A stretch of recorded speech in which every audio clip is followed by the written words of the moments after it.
Hello, I'm Beth Joey and welcome back to my YouTube channel. If you're new here, welcome, welcome. This is the channel where I paint my face, turn my camera on and talk about some books. So as you can tell, my background is different, which means I am currently in Australia. I arrived here about a week or so ago, and I just included some footage just before this of all the stuff that I've been doing, the beach walks and the chips and everything that's been going on in Australia. It's been so much fun, also so relaxing. It's been the relaxing break that I needed to get away from the hecticness of work at the moment. Of course, what you guys are interested in is obviously the books that I'm going to be reading. But if you've been with me for a little bit, you know that I put together an Australia TBR of books that I wanted to read while I was away. I think there's about 5 books on the list and they're all Kindle Unlimited. I'll link the video up above and down below so you can go and check it out. But basically, I am smashing my way through the books that I wanted to get through on this trip at the moment. So the first book that was on my Australian TBR was The Bridge Kingdom by Laura Thalassa. This book is now one that I have read and I gave it 4 stars. I really enjoyed my time with this book. If you're not already aware, The Bridge Kingdom is sort of an introduction into the fantasy romance world. It's a really good starter book for those who aren't sure if they love this and they just want to dip their toe in. It follows a girl named Lara who, with her 12 sisters, has been raised all of her life to one day be a spy that will infiltrate the kingdom of Ithacana, or the Bridge Kingdom, because this particular kingdom is known to have a bit of a stranglehold on commerce and trade, and Lara's family, her kingdom, wants that for themselves. So Lara goes through this incredibly brutal training and ends up manipulating and lying her way into Ithacana, marrying the king of Ithacana, Aaron, and then infiltrating his court, infiltrating his military in order to put together a strategy so that her father can one day invade. As for my review of this book, there were definitely only really 2 main characters to follow in the story. The secondary characters were definitely there, but they weren't really developed in any way that would warrant me isolating them in any particular way in terms of my thoughts on them. So obviously we have Aaron and Lara and the beautiful romance that was built between the 2 of them, and also the trauma and the background that we're giving on them through various moments where they have a weak moment or they need each other's support, and they explain what their history is and why they're acting the way that they are. And I think all of that was really great. But at the end of the day, I think these 2 characters were fairly surface level. There wasn't a lot to them outside of what was directly relevant to their motivations and to their overall goal. And I think I would have liked a little bit more time understanding those characters, but at the end of the day, they were a lot of fun to follow. And the atmosphere is where this book really sung for me, which is just, you felt the energy and it was palpable, and the tense moments you felt tense, and those unexpected plot twists kept you on the edge of your seat, and there were plenty of them. And then the adventure aspect of it as well. There were so many battle scenes and they were so easy to track and keep an idea in your head of where that particular battle was going and who was fighting where, and the conflict within Lara's own mind, especially when she just wanted to help and she just wanted to play a role and not sit on the sidelines and use her skills, but she couldn't because that didn't fit with the story that she was selling to this court. It was just, honestly, it was so, the energy was so palpable. I would have liked a little bit more time at the beginning of the book just explaining what the bridge looked like, because it obviously plays such a major role as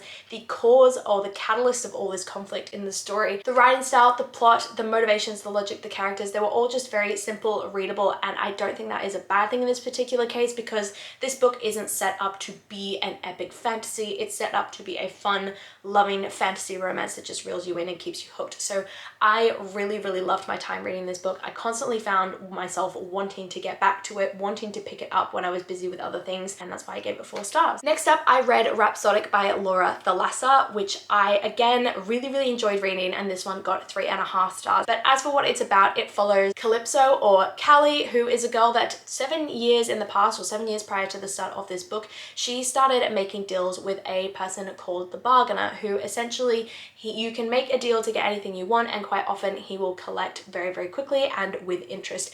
However, she's made about 332 deals with him and he has never come to collect. Until one day, 7 years later, he decides to come and collect on all of those deals that he made with Callie, and it throws her into this battle between the courts that she didn't even know was happening, as well as this conflict within herself where she's trying to accept who she is as a siren and trying to understand the relationship that she has with the bargainer. That's probably a really, really horrible explanation, but generally I really enjoyed this book. I think with the characters, again, just like with the Bridge Kingdom, there were really only two characters in this story that had any kind of development to them. Callie and the bargainer, I think, had a lot of depth to them, more so than the characters that were in the Bridge Kingdom, because you got these flashbacks that really gave a lot of insight into their emotional state, their mental state, and their past and their history. I really, really liked that the relationship between them had this massive element of mutual pining, so nothing about it felt too insta-love, other than the stuff that was meant to feel insta-love right at the beginning, 7 years in the past when Callie first fell in love with the bargainer. I didn't expect to be as hooked and immersed by the angst and the romance as I was, but honestly, I was fully into it. I loved the angst between them.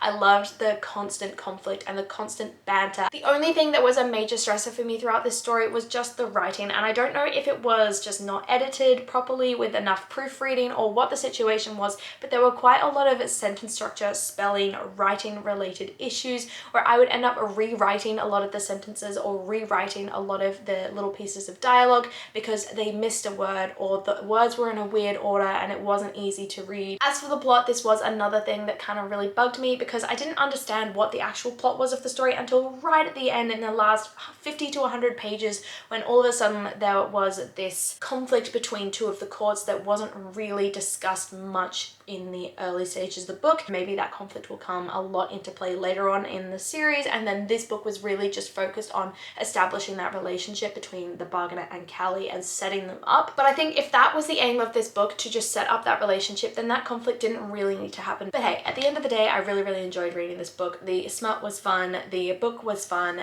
the writing was iffy, the plot was kind of iffy, but I'm hoping that will get better. So next up, I'm going to be reading Savage Lands by Stacey Marie Brown. So this is book number 3 of 5 in this TBR. Kind of where I want to be, but also I need to pick up the pace a little bit. I'm about 30 to 40 pages into it at the moment, so I'm not going to try and give you a blurb as to what it's about right now, but from what I understand, it follows a character who is a human and she lives in a land where there is definitely a lot of conflict between the humans and the Fae, and she plays a bit of a Robin Hood kind of role where she steals from the Fae to give to the humans. In classic fantasy way, she is an orphan. I will read a little bit more and I will give you the full review and the synopsis of what this book is actually about in a bit, but for now, just enjoy some more B-roll of the stuff that I'm getting up to in Australia.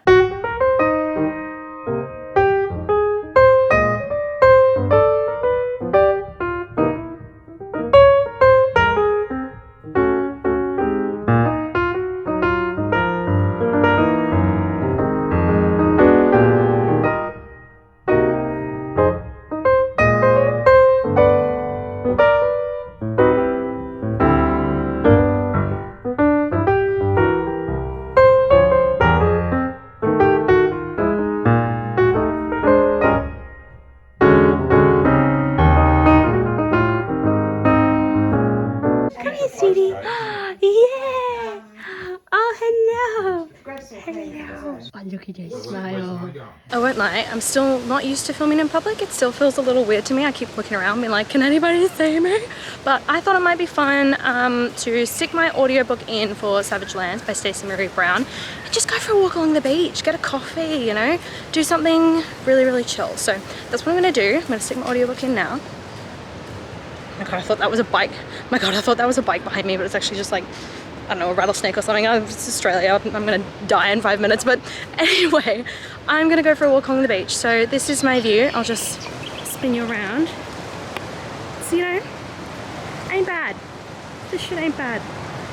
So yeah, this is the beach. Hope you enjoy.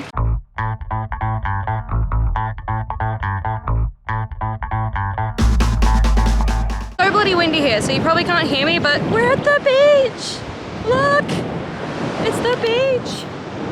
This is what water looks like, people.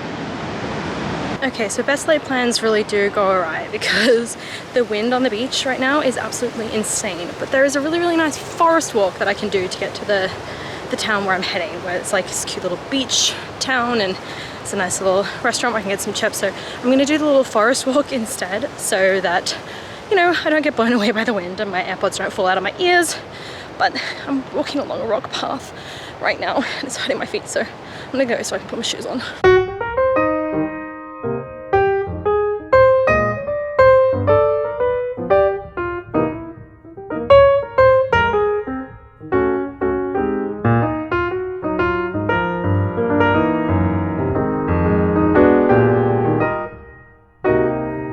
So I think last time I checked in, I had just finished reading Rhapsodic by Laura Thalassa, and I have since read one and a bit more books and obviously done a bit more stuff in Australia. So I went for ice cream and I went on a little walk. It was very windy. Obviously I just included clips on that. It was an interesting experience, and it ended up being one where I was so set on going this walk, and then it started raining and I was like, okay, I'm just gonna go back. And then it kind of stopped raining. I was like, okay, you know what? I'm gonna keep going and I'm gonna go to the town. And then it started raining again.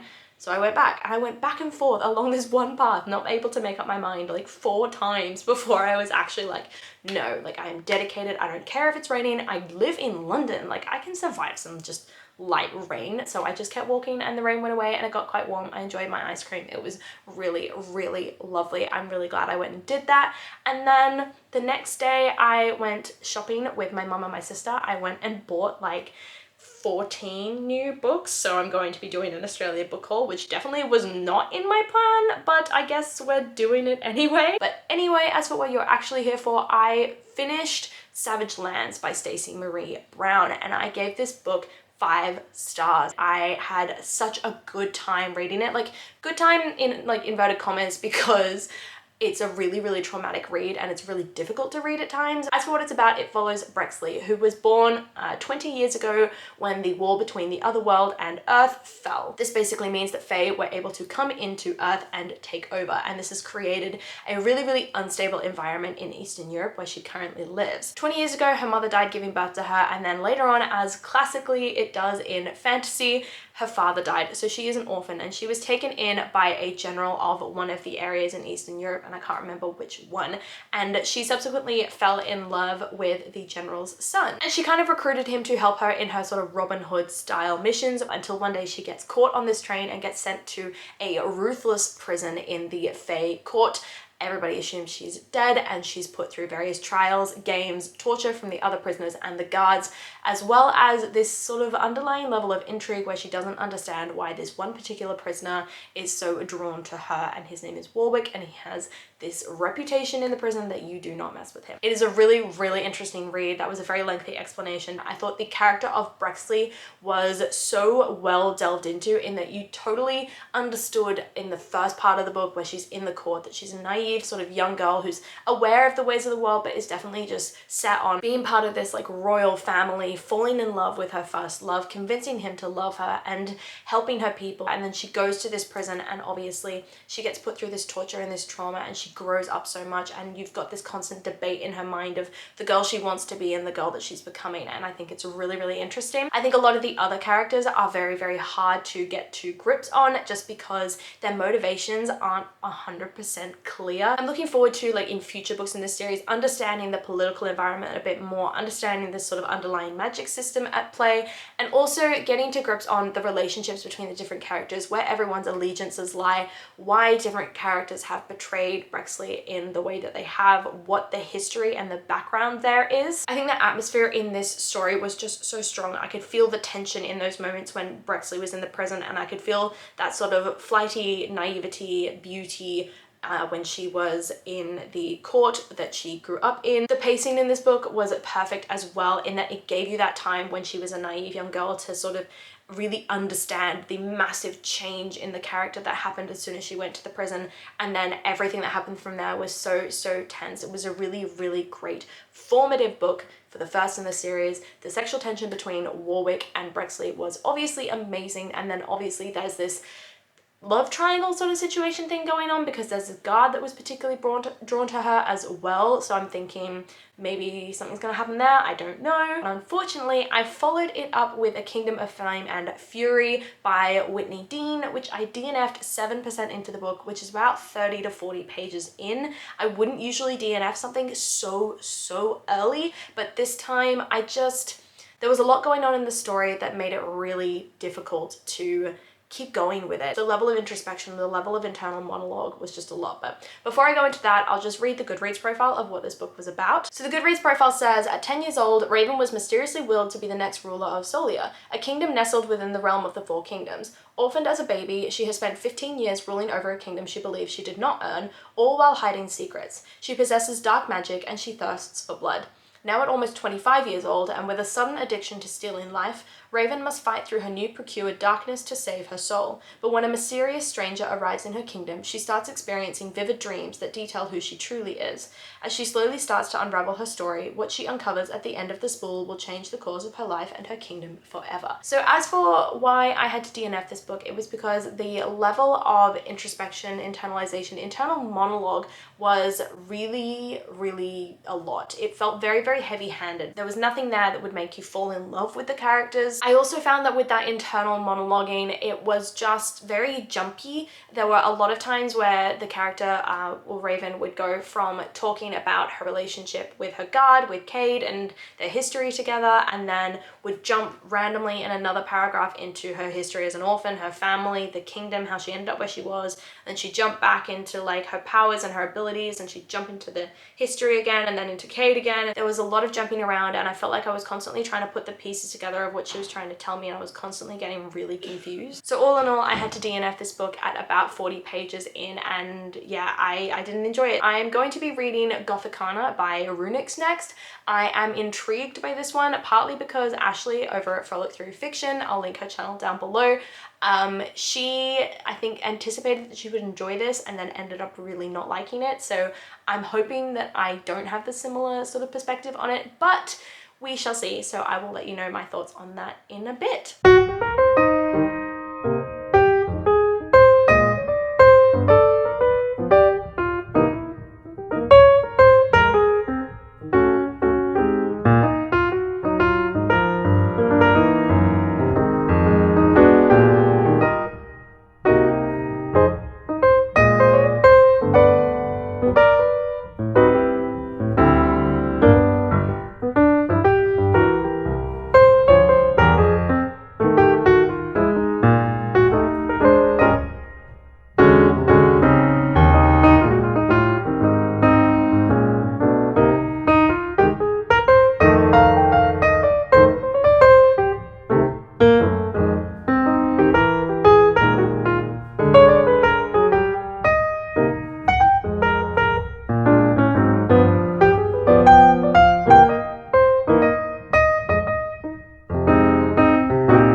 Okay, so I guess I should have listened to everybody else's reviews. Hey guys, as you can probably tell, I am not in Australia anymore. I have now made my way back to London. I am back home, back in my flat, back to the regular way of things, back to work, which I won't lie, I'm struggling to get back into because I'm just so exhausted all the time from the jet lag. Anyway, as you'll have seen from my previous clips, obviously I did a lot more while I was in Australia between when I last updated you guys and now. My grandparents came to visit. I did a few more shopping trips. I bought a ton of books, which I'll include in my Australia book haul, which will come at some point when I eventually get around to editing it. But alas, the time did have to end, and now I am back home and back to the regular way of things. So as for what I read in that last little bit, I did pick up Gothicana by Runix, and I honestly should have listened to the reviews that everybody gave about it online prior to reading it because I really didn't like it much either. Sorry, the angle keeps changing because I can't find my tripod. I packed it and I haven't been able to unpack it or unpack everything yet, so it's probably a bit shaky and the angle keeps changing. But anyway, I actually DNF'd Gothicana not that far into the book, maybe 10% in, because I just had general apathy toward the story. I just didn't care. Everything I was reading just felt really immature, and I think there was just a bit too much like teen angst and immaturity and everything like that for my taste, so I was really, really struggling to like pay any attention to the story. It also just felt really awkwardly written and the characters felt really awkwardly developed. Plus there's this like student-teacher relationship hinted at the very beginning of the book, and I'm really not about that. I'm not about reading about that. It wasn't appealing to me. I think Runix, the author, was just trying to achieve a sort of dark academia vibe, and I just wasn't really feeling that. I wasn't really getting that vibe from the book, so I DNF'd it, and unfortunately that was the last book that I read in Australia, so I don't really think it ended on a high. But anyway, that is everything that I got up to while I was in Australia. I hope you enjoyed this video. I hope you enjoyed listening to the books that I read and all the stuff that I did with my family. I miss them so much already, and I can't wait to get back there soon, hopefully. As always, come and chat to me in the comments down below. Let me know if you've read any of the books that I read, or if you think there's anything that I missed in any of those books that I should have considered. Maybe if you think I should go back and give A Kingdom of Flame and Fury or Gothicana another go, come and chat to me in the comments down below. I love chatting to you guys, and I do my best to reply to every single comment. I really hope that you liked this video, and if you did, please do let me know by liking, subscribing, and hitting that notification bell all down below. It is super easy way to help my channel grow, and I will see you lovely people in my next video. Bye!